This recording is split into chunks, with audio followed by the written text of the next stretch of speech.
¿Qué podemos decir de la muerte de Jesús? Si la muerte de cada ser humano es un misterio entre el Creador y la criatura, un secreto, también lo sería la muerte de Cristo, un misterio al que adorar más que explicar. Santo Tomás decía que el hecho de que Cristo murió por nosotros es tan arduo de explicar que el entendimiento no puede comprenderlo.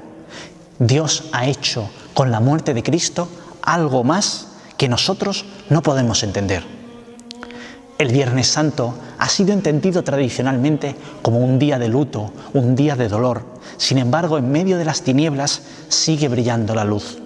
En estos tiempos tan tristes de la epidemia que nos asola, tenemos que pensar que en medio de las tinieblas del Viernes Santo brilla la luz de la cruz. El dolor de la cruz va a ser vencido, será vencido la noche del sábado al domingo con la resurrección. Tenemos que recordar, al contemplar a Cristo crucificado, que nuestra salvación depende solo de Cristo, lo cual tiene un sentido que toda la liturgia del Viernes Santo y las lecturas van desgranando. Vamos a irlas viendo. En primer lugar, me gustaría hacer referencia al libro de las Lamentaciones, que los monjes leemos, o más bien cantamos, en los maitines del Viernes Santo y del Sábado Santo. El libro de las Lamentaciones contiene una pequeña serie de poemas que fueron atribuidos al profeta Jeremías. Son poemas en los que Israel, o la ciudad de Jerusalén, se lamenta por haber sido destruida por los babilonios. Es un texto triste, es un texto duro, pero quizás ahora, estando en nuestro país en esta situación, sea el momento más adecuado para leerlo como una plegaria que grita a Dios por los muertos, por los heridos, por los enfermos, por tantos como ahora están sufriendo. Cada uno de nosotros en estos días estamos invitados a hacer nuestro el dolor del mundo, a interceder por él, a interceder por todos los que sufren. Fijaos que el texto más importante del Viernes Santo es la Pasión según San Juan, pero viene precedido del llamado cuarto cántico del siervo del profeta Isaías. En él encontramos algunas expresiones duras que luego la Iglesia aplicaría a la pasión de Cristo. El siervo, ese personaje desconocido del Antiguo Testamento, de él se dice que soportó nuestros sufrimientos y aguantó nuestros dolores, que fue traspasado por nuestras rebeliones y fue triturado por nuestros crímenes. Todos errábamos como ovejas, cada uno siguiendo su camino, y el Señor cargó sobre él todos nuestros crímenes. Le dieron sepultura con los malvados, entregó su vida como expiación. Lo que el Señor quiere prosperará por su mano, pero por los trabajos de su alma verá la luz.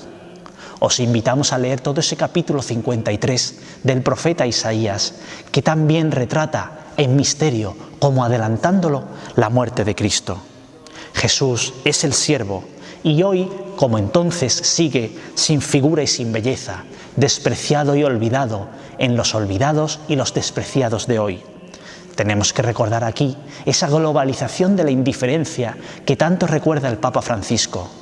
En aquellos de los que nadie se acuerda está Cristo sufriendo. El filósofo Blas Pascal decía que Cristo seguirá en agonía hasta el fin de los tiempos, y es verdad. Hoy podemos ver esa agonía de Cristo en todos nuestros compatriotas que sufren. Ahí, Jesús, en la cruz, desfigurado y herido, viene a ponerse en nuestro lugar. Su sufrimiento será redentor. Por los trabajos de su alma, como dice el profeta, verá la luz. Es el grano que cae en tierra, muere y da fruto. Junto con el texto de Isaías, la gran lectura del Viernes Santo es la Pasión según San Juan, que os invitamos a todos a leer. Es un momento clave, es la muerte de Jesús en la cruz, tal y como nos la narra Juan, donde Cristo parece reinar desde esa cruz desde la que sufre.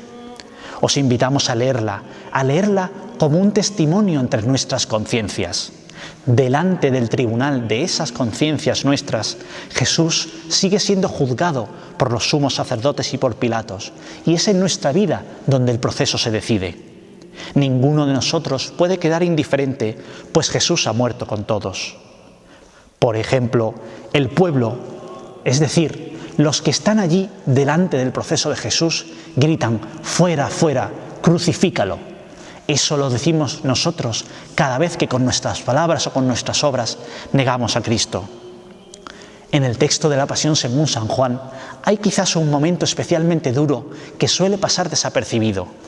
Los sumos sacerdotes y los miembros del Sanedrín a Pilato le dicen: no tenemos más rey que el César.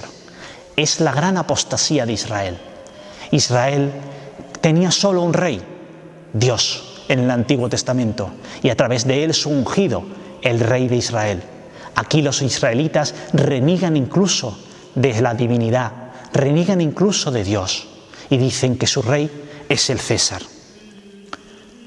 En la liturgia del Viernes Santo, además de estas dos lecturas, hay una solemne oración universal que, al no celebrarse en muchas iglesias, la liturgia del Viernes Santo, la celebración de la Pasión del Señor, no tendrá lugar de la misma forma.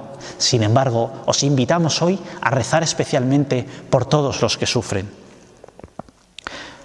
Nos gustaría terminar esta reflexión sobre la muerte y pasión de Jesús reflexionando un poco sobre el significado de la muerte de Jesús en la cruz.